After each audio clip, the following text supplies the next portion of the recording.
Michael. Michael.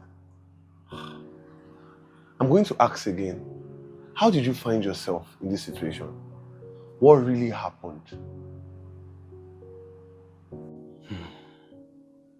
Since the day I got married to Mercy, life has been so tough. She wasn't like this when we were dating. Or maybe she was, but I was just carried away by her body shit and her flamboyant lifestyle. My life has been so tough. She has been irresponsible with everything she does and very careless.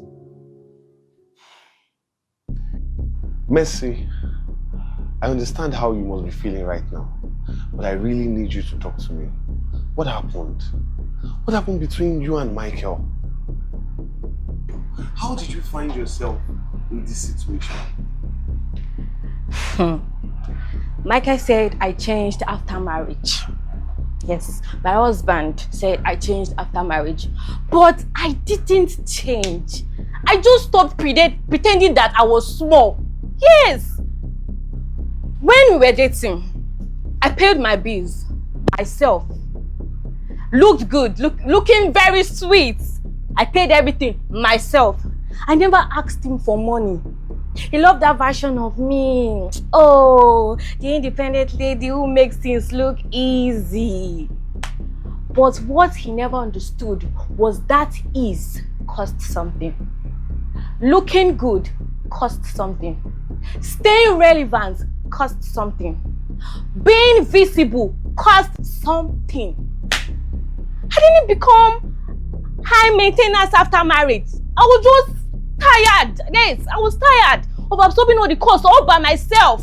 It was too much. The thought started a week after our wedding. Michael borrowed money for our wedding without asking me. Me, his wife.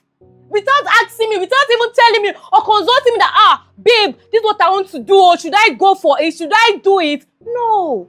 Because I wasn't important now. I wasn't now, Abby. Yes. Because assuming I was important, you would have told me. Some of the creditors wanted to know our repayment plan. One in particular, he wanted his payment for 5 months earlier than our agreed date. Do you know the woman I called my wife, Mercy? I consulted her how she could be of helping hand to me. But that woman, in her word, are you not the man of the house? I should shoulder the responsibility. That wasn't my decision. But somehow, the debt became my crime. When the creditor started calling, he looked at me like I owed him a gratitude for a ring on my finger. Eh? I didn't ask him for a wedding that would bankrupt us. I only asked for a partnership.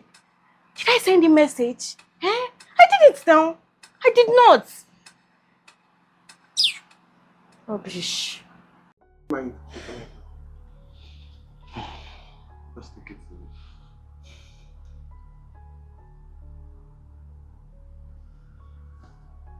slow. Thank you, sir. I consulted Mercy, my wife, this woman. I consulted her if she could help me in any means to help pay the loan for the creditors. But in her words, if she asked me to spend that much for our wedding, Mercy wasn't jobless. She wasn't jobless. Mercy earns over 200,000 naira in a good month, sometimes more, sometimes less. But Mercy never dropped a dime. She never contributed a dime for any of our basic house needs. All she could say is that I'm the man of the house. I should shoulder all responsibility. The woman I called my wife, that we should build a family with. I have to remind her that she was even the reason why I spent that much for our wedding, because she wanted those her flamboyant lifestyle, the flashy stuff, her friends and all that, those glimpse and glamour. I had to remind her that I had a lot of bills to pay for the house, electricity bill and all that, but she ignored. She, even with the money she earns, Mercy, even when the light was off the other day, Mercy couldn't even recharge the prepaid. Funny enough, Mercy had 5 different streaming platforms. She never skipped a subscription. But just a bit, even sometimes she even forgets to cook her own. My influencing wasn't a hobby. It was work. In a good day, I make more than people with real job. But Mike didn't understand all of this. He didn't understand. Because it doesn't look like suffering. I don't know why. I don't know why he just has that poor mentality. That if I'm not going out to work, or if I'm just like because I'm inside, it means I'm not working. But I am working. Is it because of my job involved light, aesthetic, and everything? God. And he thinks he's foolish. But what he never understand was that if my brand fails, I would disappear. Nobody will know me. He does not know. Oh my God. All this went on for months until my wife, Mercy, got pregnant. When I got pregnant, I was terrified. Very terrified. Not because I didn't want my child, but because I know what motherhood would do to me. To strip me away of everything I had in control. Can you believe my guy asked for an abortion? He asked for an abortion. Like it was a budget decision. As if a child is a receipt to return when low on funds. I was so heartbroken. Initially, I never wanted this baby, considering my financial capability at that time and the kind of lifestyle and the way Mercy was, the kind of lifestyle she was projecting. I didn't want to have a child like that. I consulted Mercy. I brought up the abortion option. This woman almost slapped me, telling me, why would I make such a useless utterance? This woman, well, she has been using some vulgar language with me, but for peace to reign, I had to endure. He was saying, if I didn't want the child, why didn't I use any protective means? I heard rejection in his voice. Not just because of the pregnancy, but because of the life we made together. I reminded her that our current lifestyle wouldn't be beneficial to a child at the moment. And we both can't cater for the basic need. But she keeps saying the same words, keep telling me every time, go and work harder. Because I'm the man of the house. I'm just sick of hearing this same thing from her. 9 months came and passed, and our daughter was born. I believe the arrival of our daughter will change things back to Mercy. Although it did, but not the way I expected it to be. Ada became my uncle, my mirror, my everything. The only thing that is giving me joy and happiness in this marriage. And I promised myself that I would do anything for my daughter. Anything. I don't care what it costs. I would do anything to make her happy. Mercy priority changed. From myself and our business to our daughter and our business. Can you imagine? Mercy, my wife, she keep demanding money for every damn thing she wants. And yet that decision keep leaving me broke, which I don't want. I'm a man, I'm trying to build a good future for she, our daughter, and myself. But she's not helping. The clothes, the school supplies, the dates. I never wanted my daughter to know what struggle looks like. Yes, I wanted the world to believe we were okay. Because admitting we went, it looked like failure. I didn't know Mercy was a high maintenance woman at all. Because she wasn't this demanding when we were still dating. Even up to the first week of our marriage and all that. But right now, the reverse is the case. Michael says I starved when he didn't bring any money. But that wasn't it. It felt like protest. I had to back down in some aspects. Maybe would notice the things I do. But pride is a terrible hunger. It eats you slowly and convinces you that it's dignity. Messi spent over 500,000 naira on one gadget. I have forgotten the name where she used for her content. But she doesn't even care about the basic need of the house. In other words, I'm the man of the house. I should shoulder all responsibility. Should I talk about the subscription? She doesn't even recharge prepaid when it's finished, but she never skip a subscription from my 5 different streaming platforms. 5, not one, not two. Who does that? One, she's not even satisfied with one. She does 5 streaming platforms. Man, I'm fed up. Oh, I'm fed up of that house. I'm fed up. In fact, she's making the house unbearable for me, even for her daughter herself. It's just that the little girl cannot complain. So, was it when Ada finally started school? Let's say bought 15 lunch pack, uh, 12 different uniforms. I don't know how many days we have in a week. She just buy the other day fancy pencil, as if it's not the same thing she's going to write. Maybe different pencil. I'm just fed up of kind of lifestyle. The other day when she came back from the market, I snuck up to her purse. I saw a total expense she made for just her daughter, over 250,000 naira. Whereas the school fees, just 200,000 naira. I needed just 50,000 naira to make the complete payment. I asked Mercy, based on the kind of expensive things she buy, 50k shouldn't be a problem. But Mercy told me, you are the man of the house. Cater for the responsibility. I was tired, and I didn't want to continue with this marriage because this wasn't how I expected my life to look like. Other men had supportive wives. I could see them. I don't want to compare her with other men, but I could see how they are being helpful to their spouse. You get, but my wife, she's just carried away by those are useless and nonsense social media stuff, and just to get validation from people that don't even care about her life.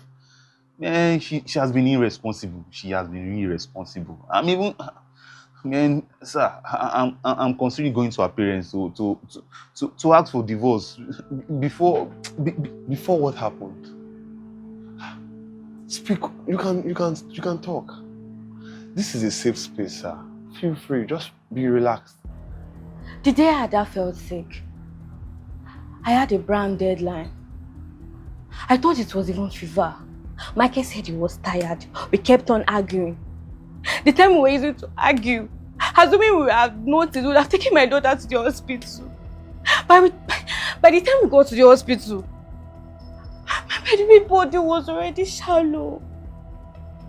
Her hand was already cold. I saw my baby fighting for her life. Take a break. I saw my child fighting for her life. That was when me and Mikey realized that all this thing we have just been doing, we have just been disturbing ourselves. We have just been giving ourselves headache. All this thing doesn't matter. We didn't even notice my child. We didn't even notice she was not feeling okay. We didn't even notice. We were just arguing every day. Before Ada fell ill, we both didn't take it serious. Well, I was out there making ends meet like every responsible man should. My wife Mercy was busy creating content and making money for herself and her daughter. But she didn't know it was more than the outward look. Our daughter was dying inside, and none of us knew. We couldn't detect it on time. It was too late. We spent all we had, even ran into debts. But we couldn't save our daughter's life at that moment. We had to work together. I had to sell some of my tools. We're running helter-skelter. We had spent all our savings just to save my daughter's life.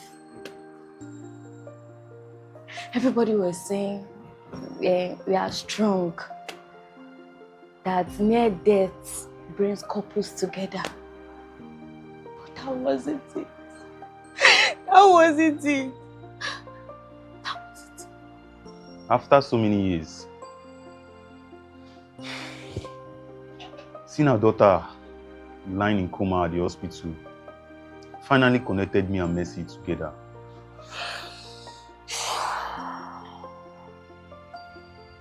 It was a miracle, but we weren't after that. This is bad. But how did Ada end up in the hospital in that critical state? I and Mercy were having an argument one day. I was looking for money to take our daughter to the hospital. Mercy claimed she doesn't have a dime on her at all. Our daughter Ada was gasping for air. We didn't realize because we were having an in-depth argument. And our voices were over the roof. Can you just imagine? We didn't realize our daughter was dying. The next thing we just heard a sound at the balcony and our daughter passed out. Michael and I had an argument. Michael and I had an argument regarding how we were going to take Ada to the hospital because we had no money. I told him I didn't have any money, but he didn't believe me. That was because I just got the new tools for my content creation. He did not believe me. I told him I don't have money and I can't refund it. It was too late. But he did not believe me. I told him I don't have money. He thought I was lying. I was not lying. That was when we realized that our daughter was truly dying. We rushed Ada to the hospital. And when we got there, for the first time, I saw Michael crying. Like, really crying. And something just clicked to me. What's the essence? All the egos, the blame, everything. At that point, none of it even mattered. None of it mattered. But it really showed me myself. I didn't like how I became in my marriage. I didn't like how defensive I became. I didn't like how transactional our love became. Everything just felt like a performance. Even motherhood.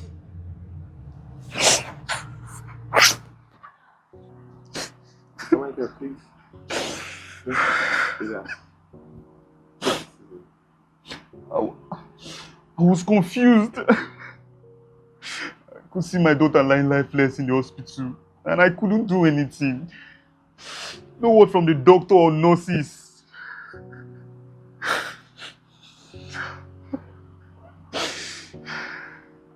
All they could say was that we should pray to our God that survived this. I looked from a distance and I could see regret in Mercy's face. And I realized that was what connected us. For a split seconds, I could see how we started this journey and when we were wrong. So what do you plan to do after all this? After you come out of this, do you think that you guys can still continue with this marriage? Honestly, I don't know. I don't hate Michael. I don't think he's evil. Not at all. But I feel we loved each other without understanding our fears deeply. And I don't think I can stay. Because if I should, resentment will make me more crueler.